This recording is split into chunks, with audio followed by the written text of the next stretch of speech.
Bienvenue, frères et sœurs. Que le Seigneur vous bénisse sur la chaîne à la verge de la grâce. Que Dieu vous bénisse. Aujourd'hui, nous voulons rentrer dans un autre message, un message d'exhortation aussi pour remonter, n'est-ce pas, le cœur, pour remonter les chrétiens et les aider à s'accrocher davantage à Dieu.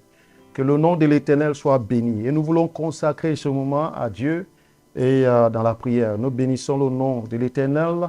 Merci de nous avoir donné cette opportunité de venir dans ta présence et apprendre encore à tes pieds. Jésus, nous confions à toi. Nous prions que tu prennes le contrôle absolu et que ton esprit prenne le devant de toutes choses et conduit toutes choses jusqu'à sa fin. Gloire est à toi au nom de Jésus. Mon nom, une fois de plus, c'est le révérend Kainessia Albert Jr. Qui vient à vous en ce jour. Le thème qu'aujourd'hui que nous voulons traiter, c'est un thème vraiment qui est intéressant, révélateur, donc je pourrais dire, c'est troquer avec Jésus. Ça semble être un peu un langage familier. Lorsqu'on parle de troquer avec Jésus, c'est un langage un peu familier. Et puis, certains d'entre nous qui ont l'habitude, n'est-ce pas, d'avoir des téléphones portables, on peut déjà commencer à imaginer qu'est-ce que cela veut dire. Mais avant cela, il faudrait que nous puissions nous lancer dans la parole de Dieu avec les versets bibliques qui vont nous conduire. Matthieu chapitre 11 à partir du verset 25. C'est ce que nous allons lire. En ce temps-là, Jésus prit la parole et dit, « Je te loue, ô Père Seigneur, du ciel et de la terre, de ce que tu as caché ces choses aux sages et aux intelligents, et de ce que tu les as révélées aux enfants. Oui, Père, je te loue de ce que tu les as voulu ainsi. Toutes choses m'ont été données par mon Père, et personne ne connaît le Fils si ce n'est que le Père.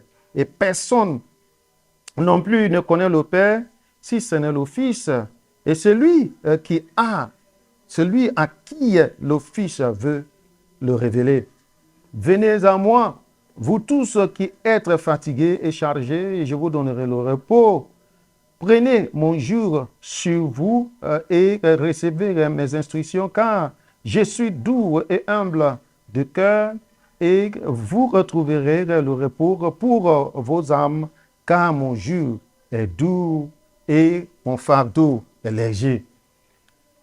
Le point, n'est-ce pas, que nous allons, là où nous allons vraiment nous appuyer, sera sur prenez mon joug sur vous.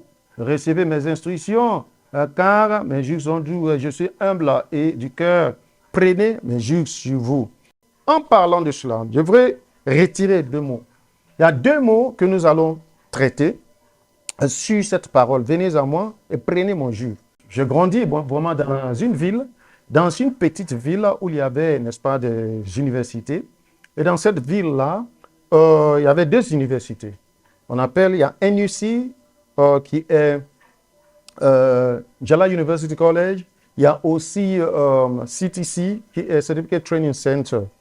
Donc, l'université, Jala University College, c'était une université scientifique, et puis l'autre là, c'était une université qui traitait essentiellement de l'agriculture.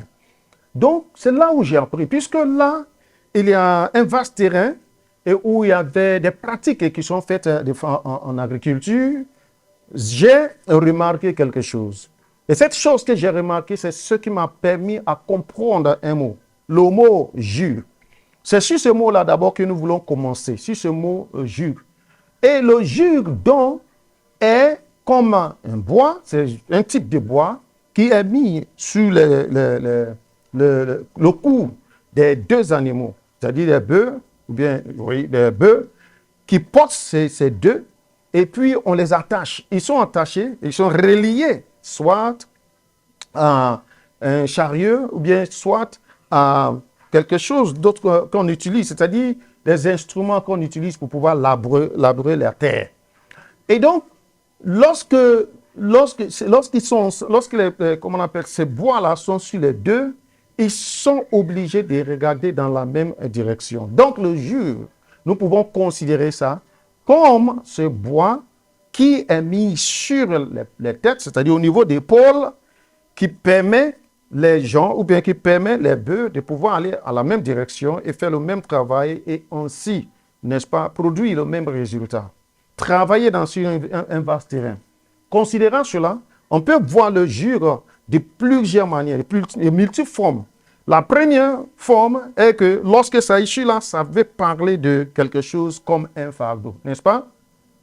Ça parle de quelque chose qui lie. Et si ça relie les hommes pour pouvoir obtenir un bon résultat, pour pouvoir obtenir un résultat, donc c'est un bon jure. Alléluia. Donc, à part cela encore, on peut considérer le jure comme, n'est-ce pas, un manteau. Il y a un type de manteau qu'on porte, n'est-ce pas, pour montrer une distinction. Donc, le joug peut être aussi comme une forme de distinction si nous prenons ça comme un manteau de distinction.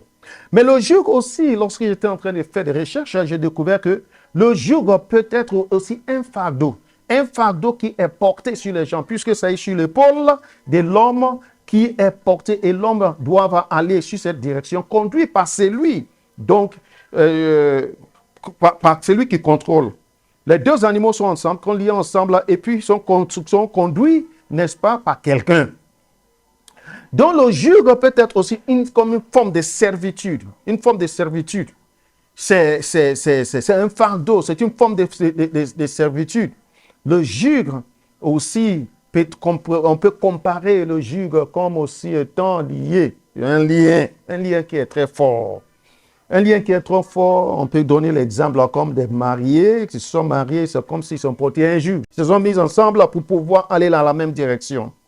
Donc, si nous considérons le joug comme cela, ça veut dire que quelque part le joug est positif, et quelque part le joug est aussi négatif. Mais ici, dans cette écriture, ce qu'on est en train de voir, la signification de ce joug dont nous sommes en train de parler, c'est un joug qui parle de servitude.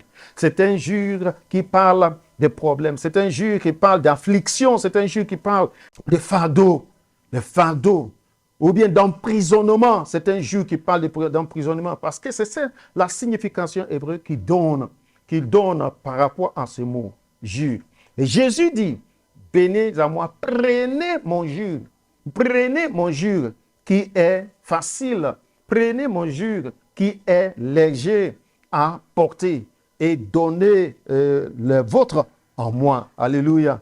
Donc le joug qui symbolise la servitude, l'esclavagiste, le joug qui symbolise, n'est-ce pas, le manque de liberté, Jésus dit, donnez-moi. Le joug qui symbolise la défection, Jésus dit, donnez-moi. Le joug qui symbolise ce bois, n'est-ce pas, qui est mis sur ces personnes-là, n'est-ce pas, qui n'ont plus de liberté, ils ne peuvent pas marcher ensemble, ils ne peuvent pas marcher seuls pour pouvoir faire ce qu'ils ont envie de faire, liés, et dit, donnez-moi. Qui veut dire, quelque part, bien-aimé, joug, selon la Bible, n'est pas quelque chose qui est bon. Ce n'est pas quelque chose qui est positif. Ce n'est pas quelque chose qu'on veut. Ce n'est pas quelque chose qu'on espère. Ce n'est pas quelque chose qu'on veut porter. C'est quelque chose dont on veut vraiment se décharger. Mais ça est sur nous. C'est-à-dire, ça pèse. C'est quelque chose qui pèse. C'est ce que Jésus demande. Il dit, donnez-moi vos jures. Alléluia. Donc, nous allons voir maintenant encore un autre mot. Dans ce passage, il a dit, donnez-moi le jure. Venez à moi, vous qui êtes fatigués, et je vous donnerai le repos. Donc, donnez-moi vos jures. Qu'est-ce que Jésus demande? Si nous considérons le jure comme des problèmes, nous considérons des jures comme des afflictions, nous considérons des jures comme des difficultés qui nous pèsent. Ça peut être des difficultés, n'est-ce pas, de la vie. Ça peut être des choses qu'on ne peut plus supporter. Ça peut être un problème même parmi dans la famille ou bien nos enfants même. Parce qu'il y a des fois, les enfants deviennent des jures pour nous. Ils deviennent des jeux pour nous. On fait tout pour que ces enfants réussissent, mais ils vont avoir des dérapages. Oui, influencés par des choses qui se passent aujourd'hui. Les réseaux sociaux sont utilisés, n'est-ce pas, à une fin qui ne sont pas du tout bonnes, à des fins qui ne sont pas du tout bonnes par moment pour nos enfants. Et ils sont beaucoup prônés, ils sont beaucoup influencés par ces choses-là qui font que nous, les parents, on est inquiets. Quand nos enfants sont seuls, on est inquiets. Quand nos enfants sont en groupe, on est inquiets. Quand nos enfants se mettent dans leur chambre seuls, on est inquiets. Quand nos enfants sortent, on est inquiets. Pourquoi? Et tout cela peut faire des juges. Et surtout, quand on voit des enfants qui n'ont pas, n'est-ce pas, une forte mentalité et qui s'en donnent à certaines influences négatives et qui font qu'ils dérapent, ça devient un jure sur nous. On a vu des personnes qui ont vu les enfants en prison, qui ont vu les enfants qui piquent des gens, qui font des choses, qui commettent des crimes, ainsi de suite, et tout ça. Ce sont des jures, ce sont des fardeaux. On a vu aussi dans la famille où maman et papa, il n'y a pas d'entente. Il y a des querelles, des par-là, par-ci, par-là. Il n'y a pas d'entente. Papa parle quelque chose, maman pense à autre chose. Il y a toujours des travestis, même dans les paroles, les mots et tout. Quand papa parle de quelque chose avec une bonne intention, maman travestit ça. Quand maman parle à quelque chose, n'est-ce pas, papa travestit ça. Pourquoi? Parce qu'il y a des soupçons. Ça devient des jures. Et le foyer devient un foyer du feu. Là où peut-être le père ne veut pas entrer vite à la maison, ou bien la femme ne veut pas entrer vite à la maison, ou on ne veut même pas être ensemble. On se trouve dans les maisons où papa est là-bas, maman est là-bas. Il n'y a pas de communication, il n'y a pas de contact. Ils sont comme des étrangers sur le même toit. Donc, bien-aimés, ce sont des juges. Ces juges se trouvent partout chez nous. Certains, peut-être c'est l'emploi. Ils cherchent de l'emploi partout, ils n'arrivent pas à voir. Ils cherchent de l'emploi, ils font tout, ils n'arrivent pas à voir. Nous avons eu des enfants, des jeunes diplômés qui ont des diplômes, qui sont bien instruits. Et qu'est-ce qu'ils sont en train de faire aujourd'hui? Certains se sont transformés en quoi? Aux influenceurs. Parce que c'est ça qui est là aujourd'hui, qui est à la mode. Certains sont en train de faire d'autres choses comme gérer des cabines et d'autres choses que vous connaissez. Et ce sont des jours. Quand un parent regarde son enfant, à qui il a apporté, à qui il lui a donné tant d'affection, et puis il a dépensé, et voit que cet enfant est devenu comme cela, en se cherchant dans ce monde, ça devient un jour. Il y en a aussi, étant en tant que parents, nous avons tout fait, réussi tout, mais nous n'avons pas d'importance dans la famille. Pourquoi? Parce que nous n'avons pas encore réussi. Parce que, bon, la société, les choses ne nous sont pas favorables. Ce sont des jours. Comment payer la scolarité? Comment s'occuper de ses enfants? Comment s'occuper de soi-même? Comment faire? Ce sont des jours. Et ça peut être aussi les pertes des personnes. On a perdu quelqu'un, un être cher. Et ça devient, ça pèse sur nous. Ou bien quelqu'un à l'hôpital, c'est des jours, est malade et tout ça. Ce sont des jours. Ce sont des jours. Et qui pèsent. Et bien aimé, ces jours-là, lorsqu'on regarde ces bois-là qui traversent, n'est-ce pas que les deux bœufs portent? Ils portent ça sur les épaules. Ils portent ça sur le cou. Qui veut parler d'une soumission. Qui veut parler d'assujettissement. C'est-à-dire tu es assujetti, tu es là et tu ne peux rien faire.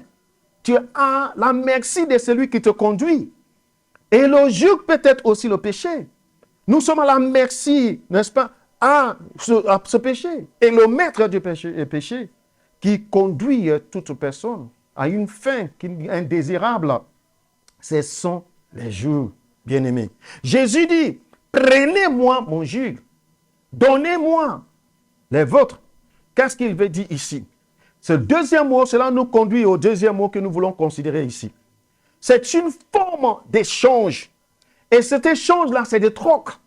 Qu'est-ce que Jésus demande de nous? Jésus veut que nous fassions un troc avec lui. Oh, le troc, c'est un système. Le troc est un système, n'est-ce pas, commercial dans lequel le bien et le service étaient échangés sans utilisation de l'argent. C'est-à-dire, avant 6000 ans avant Jésus, et nous avons vu le troc qui a été maniqué, a été une forme de commerce que les gens exerçaient. Les Phéniciens, par exemple, qui ont, n'est-ce pas, copié ça. Les Phéniciens utilisaient ce genre de troc, ce genre de deal pour pouvoir avoir des marchandises. Si, par exemple, j'ai une belle chaussure et toi, tu as un bel costume et je veux, toi, ton costume, et qu'est-ce que je fais? Je mérite qu'on fasse un échange. Et cet échange qu'on veut faire, c'est quoi? la valeur de ton costume. Si tu vois que la valeur, ton costume peut merger avec la valeur de la chaussure que j'ai, on s'entend. On s'entend pour que toi, tu me donnes, n'est-ce pas, ton habit, qui est ton costume, et moi, je te donne mes chaussures. C'est ça, c'est ce deal-là qu'on appelle le troc. Et le troc, nous pouvons considérer ça aujourd'hui en plusieurs formes. Et c'est ce qu'on peut dire que nos maîtres coloniaux, ou bien nos maîtres qui sont venus, n'est-ce pas, prendre l'Afrique avant nos indépendances, ils sont venus avec des choses pour faire des échanges. Il y a certains endroits, c'est des miroirs qu'on a donnés pour qu'on puisse avoir les biens, les terres, n'est-ce pas, des Africains. Et ce sont ces choses-là qu'on appelle des trocs.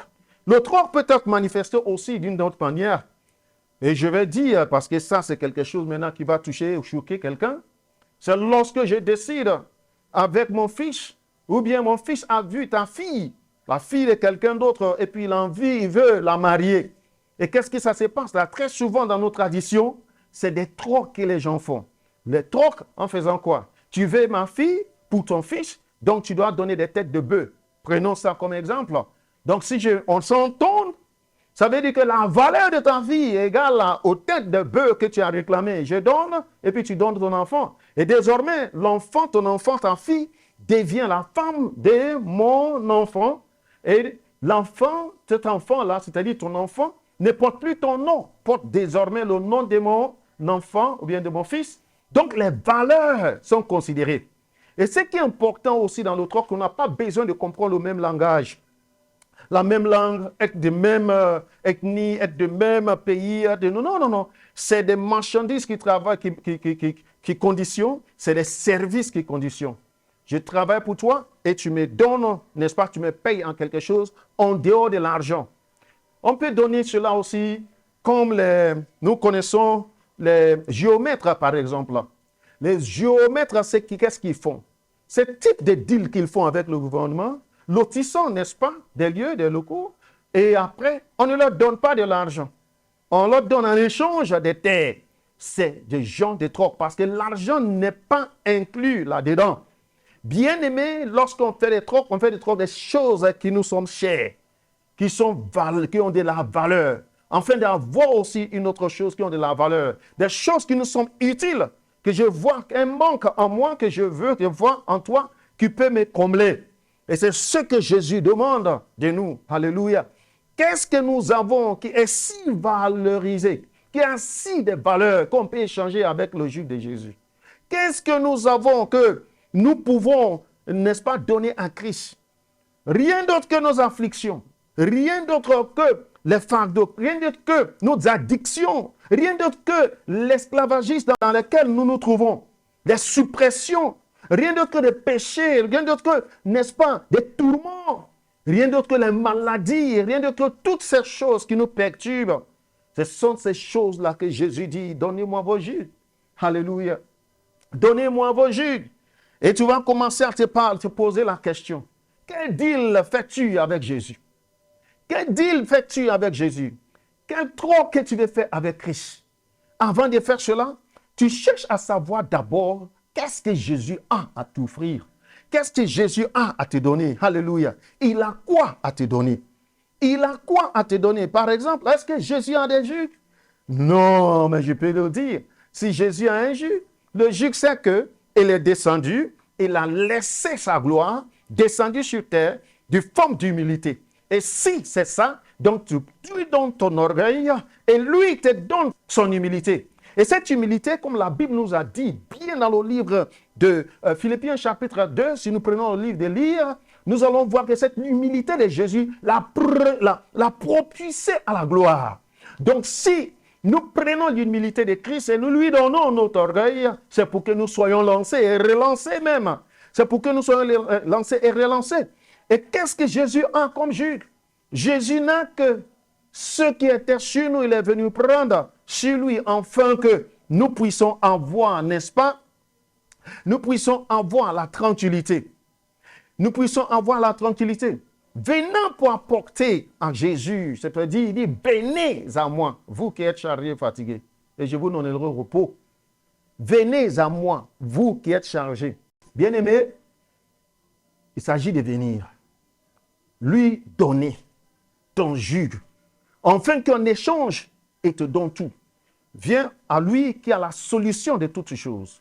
Viens à lui qui connaît toutes choses.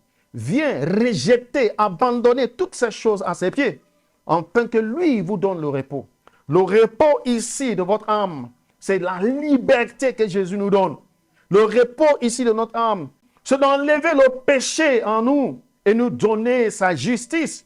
Le repos ici, c'est nos déceptions que nous avons. Nous mettons au pied de Jésus. En faisant, comment peut-on faire cela? C'est de se soumettre à lui. On se soumet à lui. Oh, recommande ton sort à l'Éternel et en temps convenable, il agira. Venons à lui tel que nous sommes. C'est ce que Jésus nous demande. Il n'a pas besoin que tu sois parfait. Tu es imparfait. Il dit de venir à lui et te donne sa perfection. Alléluia. Quel appel, quel amour manifesté à notre égard. Donne-lui ton enfer afin qu'il te donne le ciel. Faisons ce troc avec Jésus. Troque ta vie avec Jésus. Ne troque pas ta vie avec le diable. Troque ta vie avec Jésus. C'est lui qui te valorise lorsque tu es rabaissé. C'est lui qui te donne de l'importance lorsque tu n'es pas inconsidéré. C'est lui qui te permet d'être quelqu'un quand tu es raboué. C'est lui, n'est-ce pas, qui te donne de la valeur. Comme toi, tu ne peux jamais entendre. Et dit, il vous donne la paix. Il nous donne la paix. Alléluia. Philippiens chapitre 4, à partir du verset 5. Il nous donne la paix. Pas comme le monde donne. Vous savez, celui qui n'a pas la paix n'est pas libre. Celui qui n'a pas la paix ne peut pas faire quelque chose. Ne peut pas bien réfléchir. Jésus dit, prenez mon joug qui est léger, facile à porter. Échangez avec moi. Tu as tant porté ton joug. Ça pèse. Il dit, venez. La première des choses que tu dois faire, tu viens. Avec ça.